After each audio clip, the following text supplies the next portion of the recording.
தமிழ் சிங்கள புத்தாண்டு உதயமாவதற்கு இன்னும் சில தினங்களே உள்ளன. அநேகமான வர்த்தக நிலையங்களில் பாரிய சனக்கூட்டம் காணப்படுகிறது. புது வருடத்திற்காக மக்கள் ஆடைகள் மற்றும் பொருட்கள் கொள்வனவு செய்வதை காணக்கூடியதாக உள்ளது.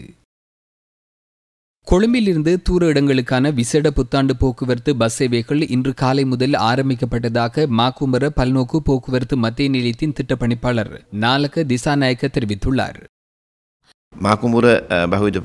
மாக்குமர பல்நோக்கு போக்குவரத்து மத்திய நிலையம் மற்றும் கடவத்த பல்நோக்கு போக்குவரத்து மத்திய நிலையத்தை கேந்திரமாக அதிவேக வீதியில் பயணிக்கும் பயணிகளுக்காக விசேட பஸ் போக்குவரத்து திட்டம் நடைமுறைப்படுத்தப்பட்டுள்ளது. பயணிகளின் கோரிக்கைகளுக்கு அமைய மாகாணங்களுக்கு இடையிலான பஸ் சேவை இடம்பெறும். இன்றைய தினம் ஆரம்பமாகும் விசேட பண்டிகை கால போக்குவரத்து சேவை 14ஆம் மற்றும் 15ஆம் தேதி வரை நடைமுறைப்படுத்தப்படும். அதன் பின்னர் சொந்த இடங்களுக்கு சென்ற மக்கள் மீண்டும் கொழும்புக்கு வருகை தருவதற்கு சேவைகளை வழங்குவதற்கு நடவடிக்கை எடுக்கப்பட்டுள்ளது. மாக்குமர பல்நோக்கு மத்திய நிலையத்தில் இருந்து காலி, மாத்தரை, ஹம்மாந்தோட்டை, தங்கல்ல, எம்பிலிப்பிட்டிய, பதுளை, மொனராகலை போன்ற பகுதிகளுக்கு செல்லும் பயணிகளின் தேவை கருதி மேலதிக பஸ் சேவைகள் ஈடுபடுத்தப்பட்டுள்ளன. விசேடமாக காலி, மாத்தரைக்காக 10 நிமிடங்களுக்கு ஒரு முறை மேலதிக பஸ் சேவையை முன்னெடுக்க நடவடிக்கை எடுத்துள்ளோம். ஒரு சில இடங்களுக்கு ஒரே சந்தர்ப்பத்தில் 2-3 பஸ் வண்டிகளை சேவையில் ஈடுபடுத்த வேண்டி ஏற்பட்டுள்ளது. பயணிகள் எவ்வித பதற்றமுமின்றி தங்களது பயண இடங்களுக்கான தகவல்களை முன்கூட்டியே தொலைபேசி வாயிலாகவும் ஏனைய தொடர்புகள் ஊடாகவும் அறிந்து கொள்ள முடியும்.